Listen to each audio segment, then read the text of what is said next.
And welcome into Bon Appetit, and the Alabama National Fair is right around the corner, October 6th through the 15th. Melissa Welch is here today, and you are a baker and a cook extraordinaire. In fact, you were named Baker of the Year and Cook of the Year for last year's fair. That's correct. So we're going to share some of our recipes as we invite you to come in and try to beat this lady this year at the 2023 Alabama National Fair. And Melissa, you've got a real favorite, chicken and dumplings. It is. It is. It's one of my favorites, one of my family's favorites, and seems to be pretty much across the board a favorite. And obviously was the judges' favorites. I was very honored because there were lots of good cooks that come every year, and there were some delicious looking and smelling dumplings that were there, and I was very honored to take this. And again, we do have the recipe for it. You know, you can either have it emailed to you, or we can mail it also. Just send to 277-5000. We'll get you the information. That's right. Yep. All right. You want to get into how we do it? I do. Okay.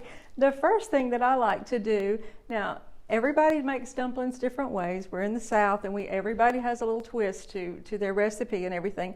And this challenge was to do something that was different, something that was, similar to the same, but add a little bit to it. So I started out with chicken, and I did a whole fryer. And for this particular recipe here, I got one whole fryer, which was just a little bit over 5 pounds. And I like to bake my chicken. I don't boil it. I feel like I feel like the flavors is more intense if you bake it. And so I cut the chicken in quarters and laid it in a baking dish, and then I added about 2 quarts of water. And then I seasoned it all on the top with salt and pepper, a little bit of onion powder, some Mrs. Dash, and a little bit of garlic salt so that the chicken has some flavor. And I covered it tightly with foil, and I baked it for about 2 hours. And it was fall off the bone when I did it. And to that one chicken that was a little over $6. And you're using every part of the chicken. Yes. I used the whole dark meat and white.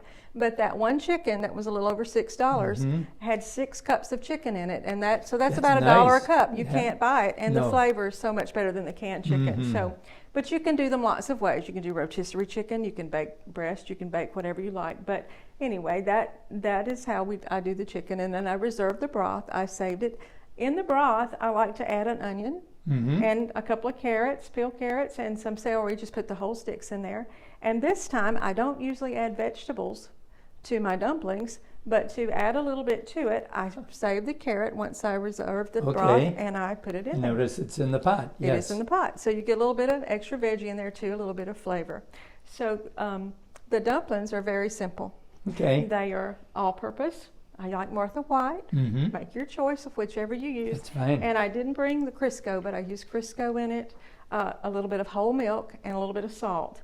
And for salt restricted, you can use a salt substitute, but add the salt to the dumpling dough or it will be so bland it won't have any flavor. You've got to add a little bit at that beginning. But I actually don't make them by hand. I make them in my KitchenAid mixer. And I mix the salt, flour, and I'm sorry. Is it the milk?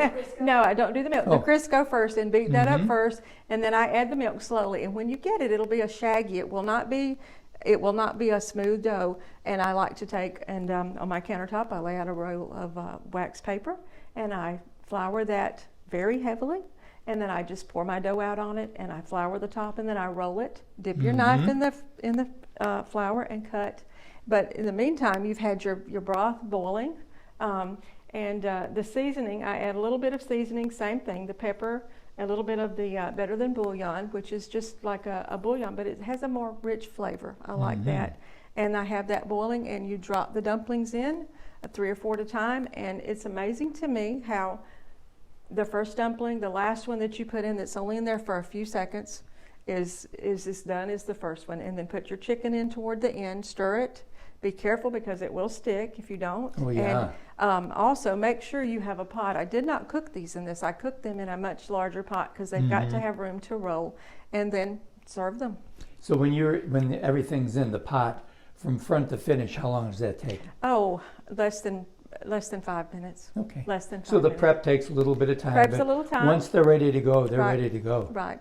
And like I said, everybody has a different preference for how they make dumplings. Mhm. Some are drop dumplings, some are, this is just the way my mother made them, and that's the way I make them. Nice. So, but they are good. They, I'm gonna just dish a little, so you can see.